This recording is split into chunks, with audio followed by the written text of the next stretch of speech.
Welcome back to a crime already severely in progress.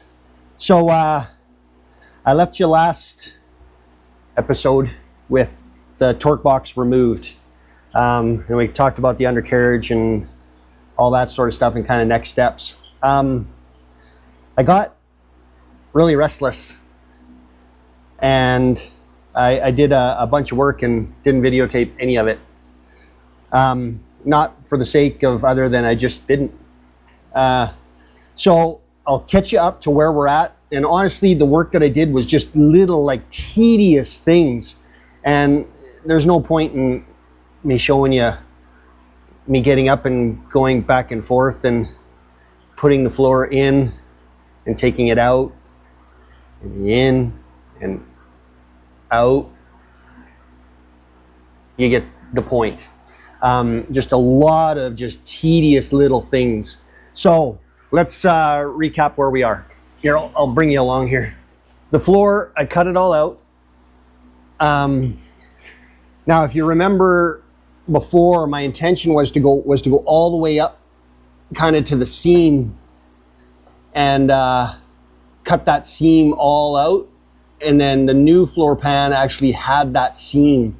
And I was going to clean it all out and do all that. I kind of abandoned it. And I'll go into that here in a minute. The torque box, I got it all in. I drilled all the holes and I put weld through primer all on both sides. You can see I got really rowdy with the drill and drilled a bunch of holes that I absolutely don't need. But it was good practice. So the skin actually goes right here and this is all covered. But these ones I'll end up plug welding. And then underneath, really the same thing. You get the idea.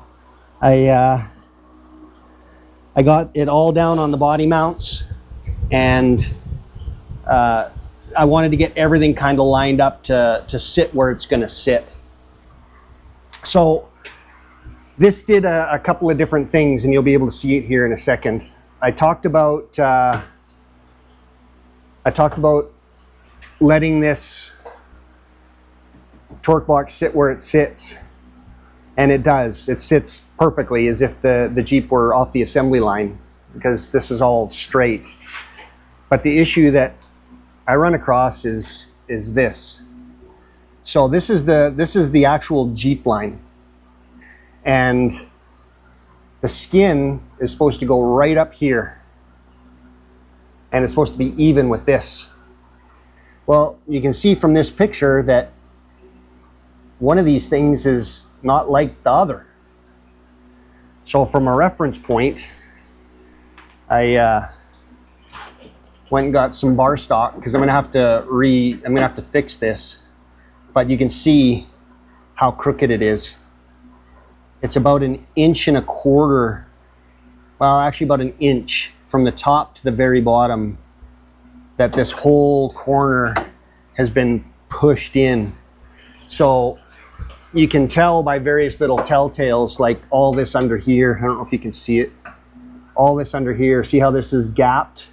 It's the same on the other side. There's all these little buckles everywhere. So essentially what has happened is the whole tub of the Jeep has been basically pushed over about 1 inch, and it's soaked up in various areas, and there's no possible way that I can pull all of that over and try and get the tub back even remotely straight. What I'm gonna have to do is, I got these 2 pieces of flat steel. This is 1.25 inch piece. This will kind of tuck in here like this. I got it kind of ready to go. And then this piece will attach to the front so that the gap remains the same.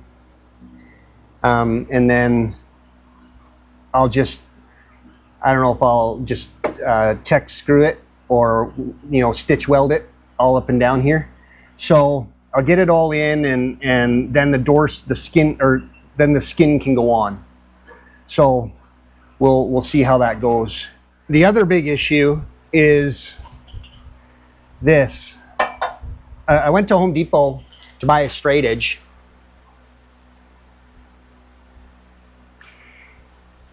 And so I decided to eyeball it. And what you can tell is when I picked up this flat steel, I just double checked it. This line here, you can see there's a good almost a ½ inch gap down at this end from where the body panel is. So there's definitely some misalignment issues with this, which is not surprising considering what this Jeep went through. So what I might end up having to do is what I might have to do is just cut this along this top and kind of bend this in so that we can gradually take the side panel at an angle to line up to this. So it'll be gradually crooked rather than, you know, having it come and then have a kink and then come in. So I'm spitballing with that idea, but that's where we're at now. So let me get the floor in. I'll get it kind of tacked down where it needs to be, and then I'll kind of move on to the next here. Okay, so let's get this bad boy in. I kind of went through and already pre-fit it, so this will give you kind of an idea. It actually fits really, really, really good. This, I had to do some kind of custom adjustments in this corner because this corner was all pushed in. So even if I wanted to do the floor pan the original way by cutting that seam, I wouldn't have been able to get it in. There's just no way.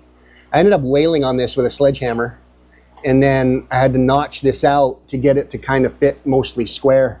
And that side, I got it all down in, but I had to kind of bend it up a little bit. And you can see here, there's some gaps. And that's just where the tub itself is bent. But everything else lines up really, really, really good. So there's a couple little things here to push in. And then in here, same thing, I had to kind of notch this out because this is that scavenged piece that I got. I just got it tech screwed into place, but you can see there's some good gaps there. But what I'll end up doing is once I get this floor in pretty much secure, I'll just pound this over and then we'll stitch weld it and then seam seal it, or we'll drill it and plug weld it and seam seal it. Either way, I think it'll work out nicely. And then this corner, for some reason, I thought I didn't mangle this, but I did. But it's not the end of the world because this piece, I can actually Zeus it back in. This is all hidden anyway, so I can kind of straighten this out and stitch it. And then when the skin goes across, there'll be a little bit of a gap here. But again, I'll just, you know, seam seal it, or, you know, gorilla tape it, then seam seal it just to kind of seal it up. But either way, it's not going to matter. It's right inside the Jeep. You're not going to tell. And then I'll put some spray foam insulation in here. From the factory, it comes with some sort of a, you know, I don't know if that's sealer, but this foamy stuff, I'm just going to foam it in there so that it doesn't create a lot of wind noise, I guess, at the end of the day. So that's where we're at, and let's keep going. All right, so I went ahead and drilled out a bunch of holes to plug weld, but I also drilled out some tiny holes for some self-tappers, just to kind of hold everything into place while I get this kind of fitted. And plus I gotta dig out the welder because it's still in the box, brand new from like 3 years ago. It's a good time to pull it out because I have no idea how to use it, so it'll be a learning experience. Obviously I'll do a couple practice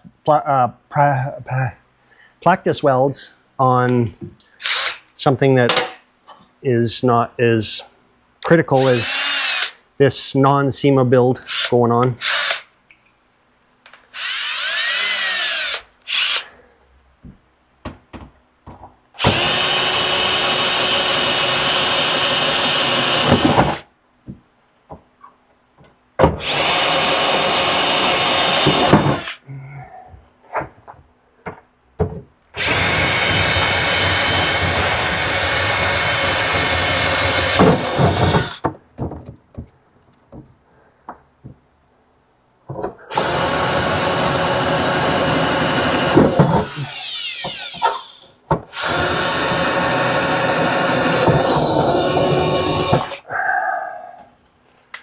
Okay. Oh, I'm pretty sure you guys have had enough of me complaining about the heat, but it's hot. Real hot. That's sucked in nicely.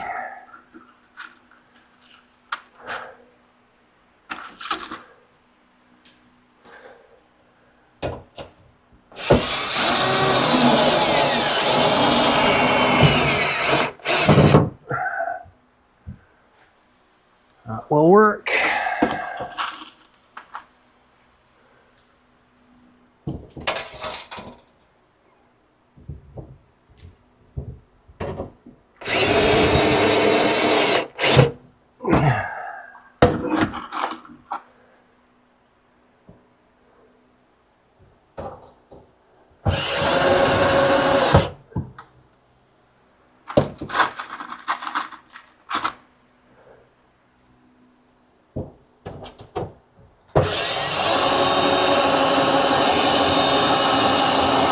Oh, where's that hole? I know I drilled it.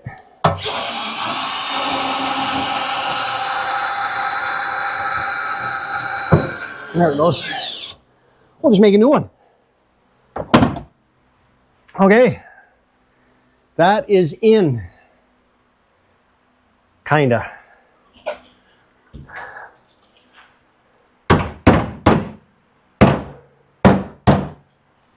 So obviously we want these holes to be somewhat tight. A couple of these are a little loose. I may have to put another self-tapper in just to suck it in. Or not. Or we'll just leave it. That's up by the gas pedal. It's probably good that that's up a little bit higher so Tanya can't push it to the go fast position as far. That may be better. Okay, let's keep moving. Got a couple little things to do.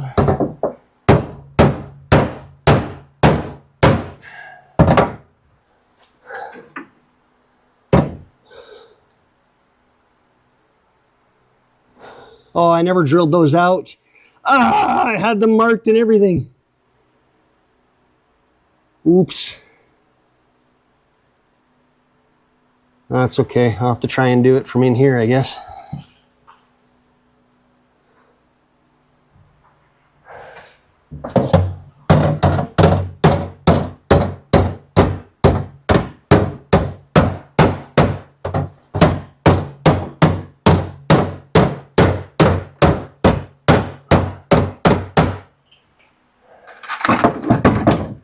Okay. Maybe what I'll do is I'll just stitch it. I mean, what's the difference really between a plug weld and a stitch weld? I have no idea from a structural standpoint. Does it hold it in place? Sure. Does it need to be a plug weld? No idea.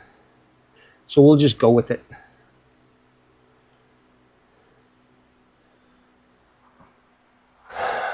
Wow, this is really starting to take some decent shape.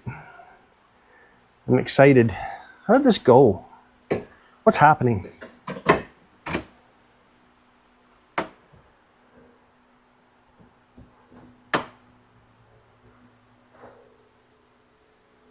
There's some massaging to do there.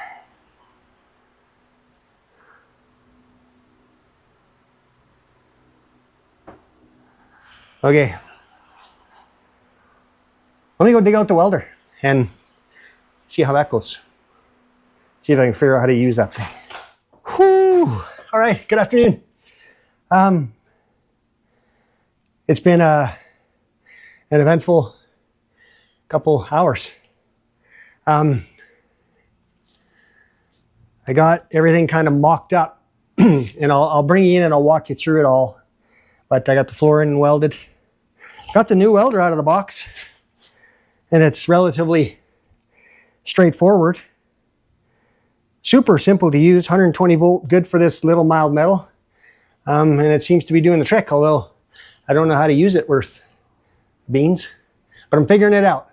I did a bunch of practice welding or plastic welding, depending on your language. But here, let's bring you in and I'll show you kind of what we're up against now and a path forward and some decisions we need to make. There's the floor. All in. I kind of welded it as best that I could. This, I don't even want to talk about. This, you can tell I was too hot. And these, you know, some were too cold, some were too hot. So I'm still figuring out the welder, but I mean, it is in there. I stitched up the side there because I forgot to drill the holes. And then in behind here, you can't see it anymore. And I welded all this up in here and behind. I welded this. You can see the burn marks. I welded this back here. You know, did a bunch of little trial welds just to see. You can tell that one was too cold. So I still got a bit to do. I'll clean those welds up. I'm not really overly worried about it because we're going to seam seal it. But the floor is in. And it's all lined up and it's all super strong. So I jacked the Jeep up and I actually put the front body mount bushing in. So it's all resting on the torque box. It's good. It actually put pressure up against the torque box, against the floor. So I got a weld back in behind there. But what I really was struggling with is this guy back here. Let me grab a light. So you can see that is, that's crazy. This line right here, if I can get these wires out of the way for a second, this gap is supposed to be a lot bigger than that. When this got hit, it crunched in all that metal. And I'll show you on my Jeep. So believe it or not, this is relatively straight in relation to up and down on the Jeep. I did weld a piece of backing metal in down there. I was figuring out where I needed to put it in here to get what I need. Because I really only kind of have one shot at this, so I want to make sure that everything kind of lines up with the body lines. Here's that little kink I was telling about when I was taking it apart. So, here, let me show you the gap. That's actually how the gap is supposed to look. You can see how much more significant it is up and down. So, that was what I had to work with. So from a body line perspective, we're getting there. There's a few things I got to do here. Getting this kind of squared. I think I might actually take a crack at fixing this dent a little bit.